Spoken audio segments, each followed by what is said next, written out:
Another stunning world-class performance from Ferrari's Charles Leclerc. No surprise, he is a class driver, as we've been saying on this channel for several years now, right up there with Lewis and Max, in my view.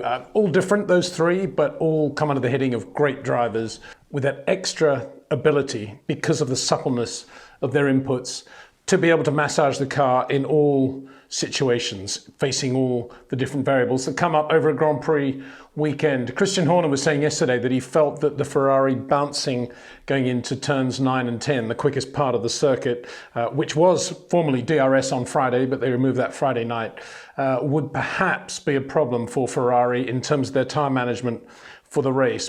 But guess what? Charles won the start, beautiful start. Ferrari have been making great starts for a long time now, and it was no different in Melbourne. Charles absolutely on the knuckle going into turn 1. Beautiful exit from there. And yeah, on a full load of fuel, where was the bouncing? And of course, that was the end of the race so far as Max Verstappen was concerned, because at that moment, Max filing into P2 also made a good start, but not enough to be able to challenge Charles into turn 1. Max thereafter felt the front starting to go away, the left front particularly. We talked about the graining that they'd experienced on Friday, and that materialized again on the medium tyre, on the full load of fuel. So very quickly Charles was able to eke out a gap, which became, after a while, 5 or 6 seconds, enough for him to know that he had the race in his control. Where was Carlos Sainz? Well, of course, he had that problem yesterday. He was potentially going to be fighting Charles for the pole, fighting the Red Bulls as well, of course. But he had that problem going into Q3. He was late out because of a problem with the starter on the Ferrari. And then that was compounded by the red when Fernando Alonso went off in the Alpine due to a hydraulic failure. And that compressed, of course, the time zone for Carlos Sainz. So he started P9 and chose to start on the hard tyre. Not an unsurprising choice by Ferrari, a clever thing to do, split the strategy, particularly if Carlos has had that sort of problem. But that gave him a lot of wheel spin off the line. He was slow going into turn 1. The adrenaline set in. He was down amongst the pack now. He was racing against the Haas's.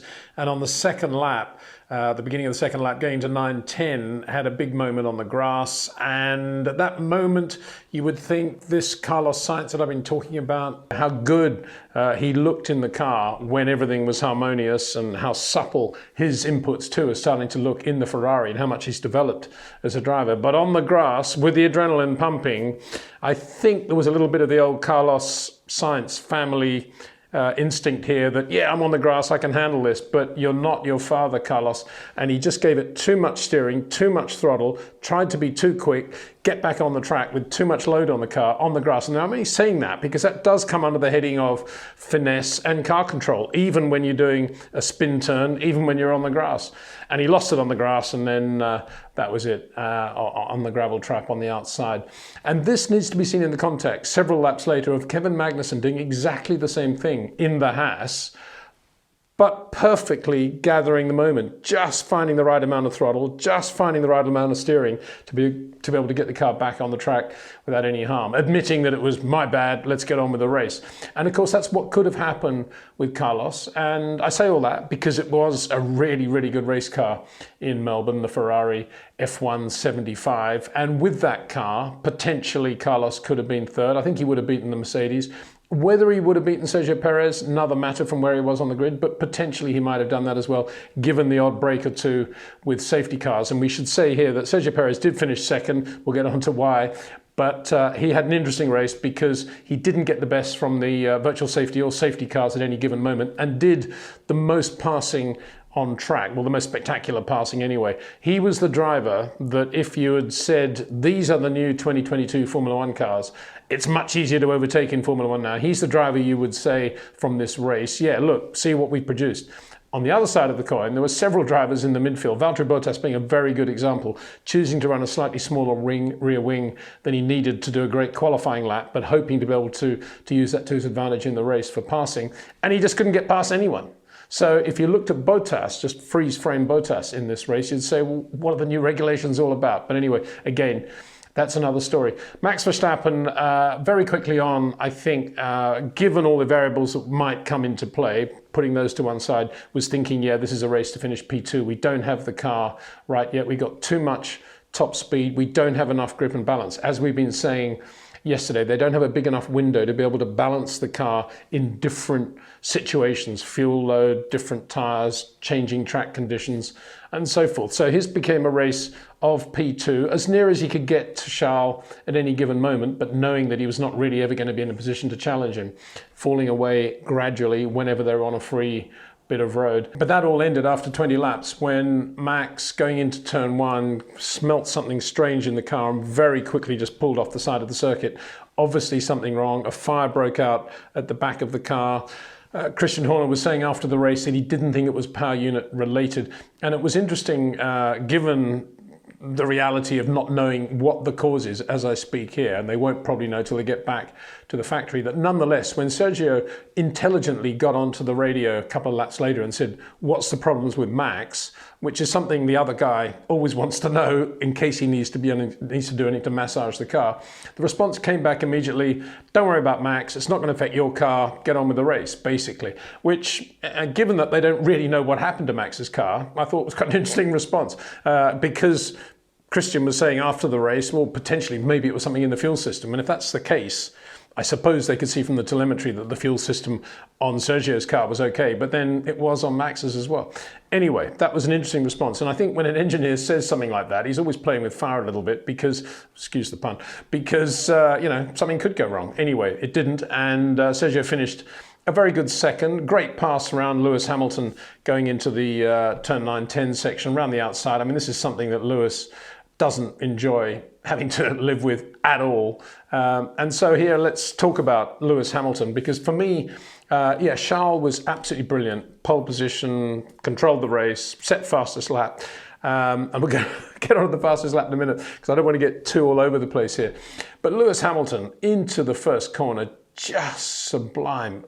Brilliant. Made a great start. Sergio Perez is on his left. He's on the right. Potentially, it's turn one. Anything can happen. But you could see the way his brain was working, because as Sergio has made a good start, Max is on front right of Sergio. And there's Lewis thinking there's no way in the world Sergio is going to compromise Max into turn one. He's probably going to brake a little bit early. And so he's zonked straight down the inside. It's exactly what happened. Read the situation perfectly. Up to P3. By turn one, with Sergio Perez behind him wondering what had happened.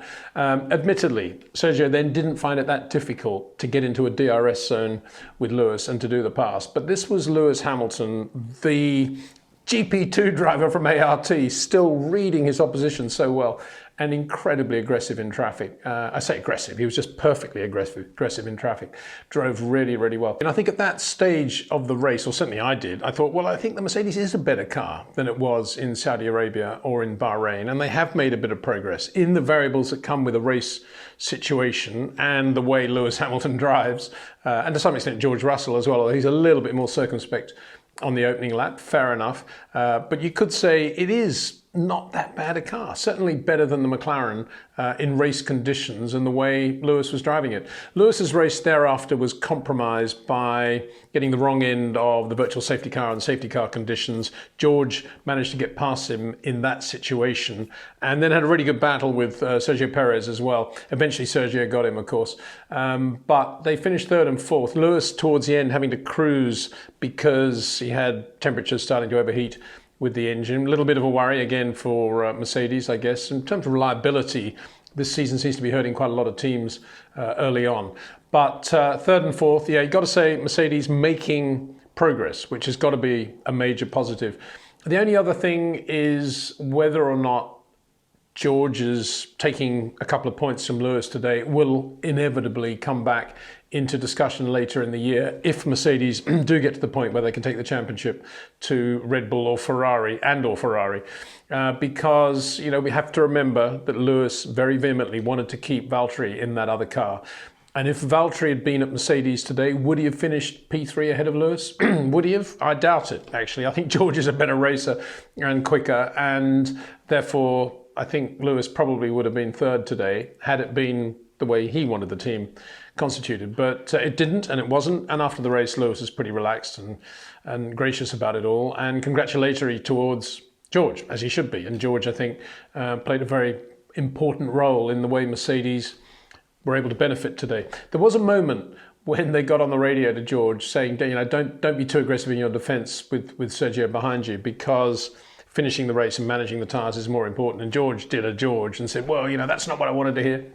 Which is all good fun, good for the radio. And in the end, of course, Sergio did get him with relative ease, and George finished P3. And then the two McLarens, 5th and 6th, because Lando got pretty quickly gazumped off the line by Lewis, his race became, I guess, compromised by that, you could say. And I think, there was I saying yesterday, Zach Brown will be feeling good that McLaren was the quicker car in qualifying. Well, there's no doubt that in the race, the Mercedes was a better race car than the two McLarens. Well, I say that, given the way the race panned out with traffic and with safety cars and everything else, McLarens were confined to finishing 5th and 6th. And so that was disappointing from their point of view. It was good from another point of view. They scored some points. They were both there in tandem, and they were both reliable, which is more than can be said for Alpine. Fernando Alonso started P10, chose to start on the hard tyre, did really well on the hard tyre, and you felt that there was a moment, given track position he would gain due to the virtual safety car and the safety car,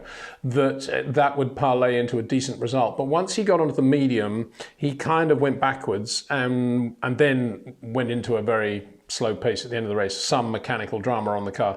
So he was unable to do very much. There was a lovely moment when he was in this midfield scrap that, I think it was a midfield scrap, it was basically caused by Lance Stroll being in the middle of this pack with 5 cars behind him, weaving all over the place, and eventually getting a penalty for weaving. And Pierre Gasly right behind Stroll in the Alfa Tauri, and sort of getting in the tow and DRS and doing all this. And at one point, Fernando, he said, who is driving that Alfa Tauri? And they said, oh, it's Pierre. And he said, well, why doesn't he pass the guy? Which I thought was quite good. Talk about old school Fernando Alonso. I suppose the response is, well, if you can do it, you go and pass him, Fernando. But of course, I think at that moment, I don't think the Alpine was in the greatest of shapes. But I thought it was a very funny comment from Fernando. As I say, classic old school Fernando, brilliant to see. Just going down through the other results. Esteban Ocon cruised round, didn't really see much of him, to be honest, but just did a good job. Finished P7. Valtteri 8th in the end. A good drive. He had his moments. He got driven off the track a few times, particularly by Lance Stroll, but he did get his points. And I suppose he would be thinking, maybe if we hadn't compromised on wing, we might have beaten Ocon, but he wouldn't have beaten the McLarens, I don't think. So a good result in the end for him. Pierre Gasly 9, and Alex Albon, P10, absolutely brilliant in the Williams. Nowhere all weekend. Started on the hard tyre, like Fernando, like the two Haas drivers, and I think one of the other guys, but down the back. But Albon did the entire race on the hard tyre, came in on the last lap for a set of softs. He was running about P6, I think, P7 towards the end of the race on the hard tyres, and finished P10 with just one lap on the soft tyre. Now that, you could say, what a great strategy. Well, I mean, that is all about not only living with the degradation of the tyre, but it's being relatively quick and not going off and doing a lot of the things that a lot of the other drivers did. And just a really good drive from Alex Albon, I thought, on a circuit where it's very easy to make mistakes on a set of tyres that's 56 laps old. But he did it, and he finished P10. I think that'll make quite a lot of other teams sit up and think. So congrats to Williams on coming up with that strategy. I don't think anybody else in the race could have even thought it through. Very good. Mick Schumacher drove pretty well on occasion, I thought. And Kevin Magnussen was really good early on too with the hard tyre on the Haas. As I say, just wonderful to watch his delicate feel and car control on the grass at high speed compared with that of, dare I say it, Carlos Sainz. So I won't go on about that, but I thought that was very impressive. One of the highlights of the race, indeed. So Charles Leclerc, what a drive. And he was going on and on towards the end of the race about, I want to set fastest lap. And they kept saying, yeah, but you have set fastest lap, and I don't think anybody's going to beat you. But he just couldn't hold himself back. And on the last lap, he did another quick one. And there was a lot of talk afterwards, I've got to say. Christian, and particularly at Red Bull, was saying, well, that Ferrari pace didn't show up on Friday. Well, I think it did show up on Friday. And I think on Friday it was very clear that Ferrari had a very good car for the lap and for the changing conditions. And the only thing that happened on Friday, as we said in the video, was that on a full fuel load, Max was exactly the same lap time as Charles Leclerc, but he wasn't any quicker. And on lighter fuel, and different loads of fuel, Ferrari were quicker all the time. So I don't know where this thought on, oh, well, on Friday, they didn't look this good. They did look this good, and they were very good throughout the weekend. As I say, Carlos Sainz could have got the pole. Charles Leclerc did get the pole, had a slightly more scrappy build-up to qualifying, but was perfect in Q3, as he always is, usually. And I just thought that was a superlative result for Ferrari. And where Red Bull were always going to be good would be if they could take away some of their top speed and translate that into having more grip and balance and getting more out of the tyres for longer. Well, they didn't seem to have a massive top speed advantage. It was only sort of 4 or 5 kilometers in the race when they were out of the DRS zones. But they were unable to do anything about the graining problem on the front for Max. And although Sergio probably did a better job in terms of massaging tyres, he wasn't quite as quick early on the full tank as Max. So the comparison is spurious anyway. So I think it was the Ferrari looked fabulous from the beginning of the weekend, as we said, and no surprise that it was such a good win for Charles Leclerc. Final word, I've got to keep saying, goes to Leclerc, I think, who, and indeed Mattia Binotto for bringing him back into the Charles side of the garage and to get that confidence back in Charles Leclerc and everybody around him, because there was a lot of political pressure within Ferrari, with the emphasis swinging towards Carlos Sainz, particularly over the winter. And his Charles just completely focused out there doing a brilliant job. And I think Jock should take a lot of the credit there for on the human side of Charles Leclerc. And we know how strong Charles is. We know the personal problems he's had in his life, the tragedies he's had in his life, and how he's overcome those, and the strength of character that he has. And we know the number of very difficult races he's driven over the last 3 or 4 years in a car, a P6 car, and he's brought it home P5, or a P7 car and he's brought it home P6 with no mistakes on race day. And it's that hard work that now makes the job of winning a race not only relatively easy, but also incredibly pleasurable, because there he is out now controlling a Grand Prix the way he did and loving every second of it. So yeah, what a great day for Ferrari, who are big in Australia. Great image for Ferrari in Australia. When Michael was winning all those years ago, it was always huge in Australia. It was one of the countries that really embraced that Schumacher-Ferrari era. And I think Charles has become and will become a massive star out in that part of the world now as a result of what happened in Albert Park.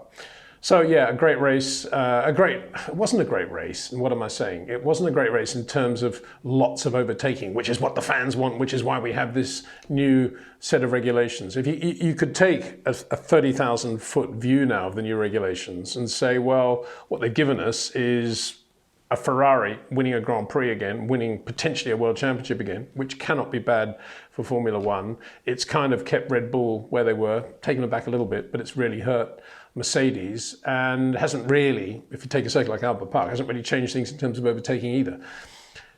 So what was it all about anyway? If it is all about Ferrari coming back and hitting the front again in Formula One, well then nobody's going to complain about that, because Ferrari's been good for business. As Bernie Ecclestone has always been telling us over the years, take Ferrari out of it and Formula One will always be in trouble. But here Ferrari right back in it again with Charles Leclerc. Congratulations to him and everybody at Maranello. Stay safe and see you soon.